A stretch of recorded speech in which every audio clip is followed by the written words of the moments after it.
en Katinka se trip na Amerika toe, het ons regtig uitgedaag om te sê, hoe groot is die ja wat ons in ons hart het vir Jesus? En wanneer ons die Here aanneem, dan gee ons ja vir Jesus, want hy het vir ons eerste ja gesê. Toe die Vader gevra het, wie sal gaan om die sondeprys te betaal, toe sê Jesus in die hemel, ek sal gaan. En aan die kruis het hy weer eens 'n ja gegee, en gesê, Vader, ek sal die prys betaal vir elkeen van ons. En dan vra hy vir ons om ook vir hom ja te sê. En toe ons harte vir Jesus gegee het, toe sê ons ja vir hom. Maar wanneer ons disippels van Jesus is, dan is dit amper 'n daaglikse ja wat ons vir die Here gee. En wanneer die Here ons roep, dan gee ons ja vir hom, en dit laat ons aanhou groei en meer soos hy word, hoe meer ons ja sê vir hom. En so, ek wil met jou deel wat ons beleef het toe ons by Noag se ark was in Kentucky, in die staat van Kentucky. Dit is nie Noag se fisiese ark, dit is 'n replika van sy ark. Ek weet van julle ding nou, Noag se ark het op Ararat gestop, nie in Kentucky nie. Maar dit is 'n replika van sy ark. Maar voordat ons dit doen, kom ons lees net 'n paar verse uit Genesis 6, en dat ons net kan verstaan, net 'n bietjie konteks kry van dit. In vers 13 sê hy, daarom het God vir Noag gesê, ek het besluit om al die mense op aarde dood te maak. Dit klink nogal rof. Want hulle is wreed, hulle het die hele aarde sleg gemaak. Die Engels praat van corrupt gemaak. Jy moet 'n ark maak van hout, jy moet kamers in die ark maak, en jy moet teer binne en buite aan die hout verf. Die teer sal die hout dig toemaak, sodat die water nie kan inkom nie. Dit is hoe groot jy die ark moet maak. Die ark moet 300 L lank wees. Nou 300 L is omtrent so 150 meter. 'n L is omtrent so 500 centimeter. 'n redelike langerige man se L is wat dit vat van jou elmboog tot by jou vingers. Is omtrent so 'n halwe meter. So waar is al die manne, laat ons net sien, is dit omtrent 500 van julle, is dalk 600 centimeter. En so hy wissel so bietjie, maar is min of meer, die gemiddeld sal omtrent so 150 meter lank wees, 50 L breed en 30 L hoog. So hy's, sê nou maar 30 meter wyd of breed en dan 15 meter hoog. In vers 17, ek sal nou 'n groot watervloed oor die aarde bring, en ek sal al die mense en diere op die aarde doodmaak. Alles wat op die aarde lewe sal doodgaan. Maar met jou maak ek 'n verbond. Jy moet in die ark ingaan, jy en jou seuns en jou vrou en jou skoondogters. Jy moet ook 'n mannetjie en wyfie van elke soort dier saam met jou in die ark neem, sodat hulle saam met jou kan aanhou lewe. En dan in vers 21 sê hy, jy moet ook genoeg kos vir julle en vir die diere bymekaar maak en saamneem om te eet. Noag het alles gedoen presies soos wat God vir hom gesê het. So kom ons kyk net vinnig na die grootte, net baie prakties. Wat was die grootte van Noag se ark? Ons stap ons nader. Life-size ark that has been built, and looking forward to an amazing experience. And to just take a stroll down history and see what really happened. Dan gaan ons oor na 'n foto toe waar ons staan, maar ons staan seker so 150 meter, die volgende een, staan ons so 150 meter weg van die ark nog af. So jy kry nou nie regtig die perspektief van hoe groot daai ark is nie. As jy nou teen daai ark moet staan, sien jy staan ons nou omtrent so 50 meter weg van die ark af, of is Katinka en Elmarie. En dan kan hulle vir die volgende klip speel wat hopelik vir jou meer 'n indikasie gaan gee van die grootheid van hierdie ding. Okay.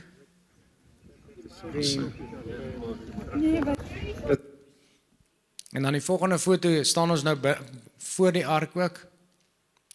Daar is ons binne in die ark. Nou jy sal sien die pilare wat hierdie ark ophou is twee bome wat langs mekaar is. Nou daai bome is omtrent so 15 meter hoog. Boomstompe wat seker so 1,5 meter in deursnee is. En dan is daar seker omtrent so 8 of 10 stelle van hulle wat so afgaan in die ark. Nou ek kan net dink hoe moeilik dit moes gewees het in Noag se tyd om daardie boomstompe in plek te kry. En dan het hulle hierdie massiewe balke wat reg oor die ark gaan en die boeg van die skip wat hom onderhou. En ek kan myself net indink wat se ingenieursvaardighede hulle moes gebruik het net om daardie goed daartoe te kry en in plek te kry. En so dis dis iets wonderliks om te kan belewe. En ek vra myself die vraag is, hoe groot was die ja wat Noag gegee het vir die Here? En ek wil net so 'n paar syfers vir u noem. Daar's eers 'n video, ons gaan nog 'n video speel. Dis nou ons uit die ark uitkom. Nou kyk daai mensies wat daar staan teen die ark, né? Kyk maar onder hoe groot is hulle.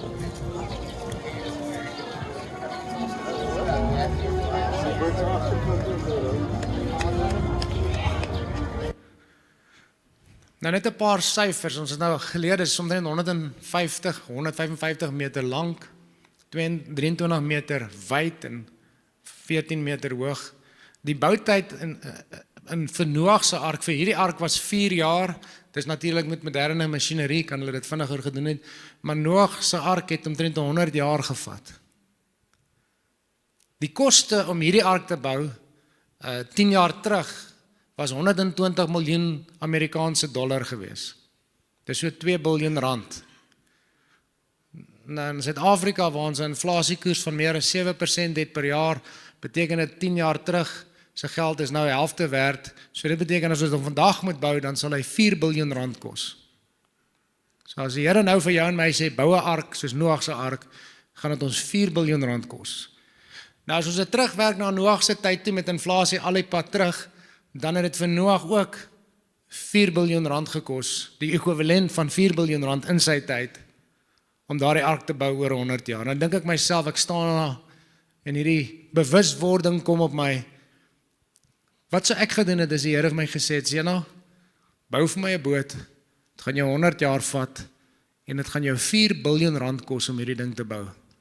En nadat jy hom gebou het, en met hom bietjie gery het vir 200 dae, dan gaan jy hom parkeer op die berg Ararat, en jy gaan geen ekwiteit in hierdie boot, en niemand gaan hom ooit weer by jou koop nie, maar begin so lank. Ek wonder of ek sou ja gesê het. Dit was darem 'n groot ja wat hierdie ou gesê het, vir die Here. En natuurlik weet ons, in daai tyd het nog geen druppel water of reën geval nie, daar was water, maar nie reën nie, dit was maar die dou, en daar was fonteine en spruite, en so, daar was water, maar nie reën nie, en so, dit het nie sin gemaak in die tyd nie, hy moes dit in geloof, moes hy die Here volg. Die ander ding wat nou nie hierby ingereken is nie, hy moes voedsel, daar die skrif wat ons gelees het, die Here sê, vat genoeg voer vir jouself en vir die diere vir 200 dae, want hulle was 40 dae plus 150, soos 190 dae was hulle in die ark, soos kom ons sê 200 dae was hulle in die ark. Nou, ek weet nie, hier is die manne wat die voerfabriek hardloop, julle moet my nou help met die sommetjies, ek kon nie daai sommetjie gemaak het nie. Hulle reken, daar was tussen 15 en 30.000 diere op daai ark. So help my bietjie. As julle vinnig die somme kan maak, hoeveel tonne voer, of hoeveel rande se voer moes ons, dis nou, die 4 biljoen sluit die voer uit. Hoeveel voer moet hy saamvat om 30.000 diere, kom ons vat die helfte daarvan, 20.000, of die average, 20.000 diere, vir 200 dae kos te gee. En van hulle was olifante, en van hulle was renosters wat baie eet. En van hulle was, ek weet nie of die seekoeie kon seker nog in die water gebly het, so hulle het nie in die boot gery nie. Maar dit is nogal 'n aardige bedragie waarop ons sal neerkom. Kom ons los dit daarby. Noag het 'n geweldige groot ja vir die Here gegee. En die Here gaan nie van jou of my vra noodwendig om 'n ark te bou nie. Prys die Here. Dankie Jesus, om 100 jaar te spandeer nie. Maar hy gaan van elkeen van ons iets vra. Hy gaan van elkeen van ons vra om ja te sê. En daar's 'n daaglikse gehoorsaamheid wat dit verg. Om Jesus te volg, om 'n disipel van Jesus te wees, beteken om aanhoudend ja te sê vir wat hy vir ons vra. Die ander gedagte wat by my opgekom het is dat God roep vir Noag om buite konteks te bou. God sê vir hom, bou 'n ark, maar daar was nog nooit reën gewees nie. Dit maak nie sin nie. Daar's geen konteks waarvoor hy, daar's nie groot watermassas waarop hy die boot kan ry nie. Daar's geen konteks van wat hy bou nie. En baie keer roep die Here vir jou en my om in gehoorsaamheid iets te bou, waarvoor daar nog nie 'n konteks is nie. Hy kan dalk vir jou sê, ek wil hê jy met jou besigheid, so ver as wat jy kan, skuldvry doen. Ek wil hê jy met jou kinders op hierdie manier grootmaak, en nie soos die wêreldse manier. Ek wil hê jy met jou huwelik, julle met julle huwelik so bou, en nie soos die wêreld 'n huwelik bou nie. Hoekom sê hy dit vir ons buite konteks? Dit maak nie sin nie, want almal doen dit so en almal doen dit so. Maar God sê vir jou en vir my, hy sê ek roep julle om dit anders te doen. Ek roep jou om jou kinders anders groot te maak. Ek roep jou om anderster jou huwelik te bou, om jou besigheid anders te bou, om jou beroep, jou karier anderster te bou. Om jou tyd anderster te gee. Vir die wêreld maak dit nie sin om tyd te gee om 'n volonteer te wees in die kerk of in 'n gemeenskapsorganisasie nie, want tyd is geld. Maar in God se koninkryk roep hy ons dikwels om iets te bou buite konteks. En 100 jaar nadat Noag begin bou het en hy klaar is met die ark, toe kom daar 'n wêreldwye vloed wat dit wat hy gebou het oplig en aktiveer. En dit word die enigste redding vir die mensdom en die diereryk. En so God mag dalk op jou hart lê om jou finansies anders te bestuur, om jou besigheid anders te bestuur as wat die wêreld dit doen, om jou huwelik, jou kinders anders te bestuur. En dit sal eers wees in 'n tyd van vloed. Soos toe COVID die wêreld getref het, waar daar 'n wêreldwye krisis gebeur het, of 'n wêreldwye resessie, dan lig daardie krisis, wêreldwye krisis, lig dit wat jy en ek bou, op na prominensie toe en dit aktiveer dit. En so ek wil elkeen van u aanmoedig, ons moet by die Here hoor. Ons is genoodsaak om by die Here te hoor. Jakobus sê dit vir ons so mooi, hy sê as iemand wysheid kort kom, dan moet hy God vra. Dan moet hy God vra. En ek en jy, as 'n disipel van Jesus, het die voorreg, maar ook die verantwoordelikheid om vir God te vra. Ons het die voorreg en verantwoordelikheid om God te vra vir sy wysheid, hoe om ons finansies te bestuur, ons familie te bestuur, ons besigheid, ons beroep te bestuur, om elke dag te lewe en elke dag te bou, sodat wanneer krisis die wêreld tref, ons nie in krisis gaan nie. Sodat wanneer daar storms buite is, daar nie 'n storm hier binne is nie, want ons weet ons het gebou volgens hoe hy wil hê ons moet bou. En dan lig die krisis eintlik maar net dit wat ons bou na boontoe. En daarom spandeer ons hierdie jaar op die Spreuke van Salomo en ons sê Here, ons soek u wysheid. Ons soek u wysheid in elke faset van ons lewe. Ons vra vir u wysheid. Hierdie is 'n jaar wat ons op sy gesit het om te sê Here, ons nodig u wysheid. Ons weier om ons lewens verder langer te leef asof u wysheid nie krities is in ons bestaan nie. En so, wat is die krag van 'n ja? Wat is die krag daarvan dat wanneer ek en jy 'n ja vir Jesus gee? Noag sê ja en hy red die aarde sowel as die mensdom. Abraham sê ja toe Here hom roep uit Ur van die Galdeëns en hy verlaat sy gemaksone en die Here deur daai ja wat hy gee maak vir hom die beloofde land oop of vir sy nageslag die beloofde land. Partykeer sê ek en jy ja, en soos Abraham gaan hy nie self in die beloofde land nie, hy beerwe nie self die beloofde land nie, maar sy ja ontsluit die beloofde land vir sy nageslag. En so partykeer moet ek en jy as ouers ja sê, sodat ons kinders in die beloofde land kan ingaan. Partykeer moet ons ja sê, sodat ons kleinkinders in die beloofde land kan ingaan. En so jou ja en my ja is nie net vir onsself nie.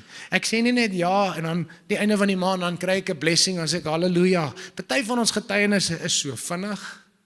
Maar ek dink die meeste van ons getuienisse is nie so vinnig nie. Ek en jy sê ja en ons sê konstant ja sodat ons kinders en ons kleinkinders en ons agterkleinkinders in die beloofde land wat God vir hulle bestem het kan ingaan. Dis 'n langtermyn ja.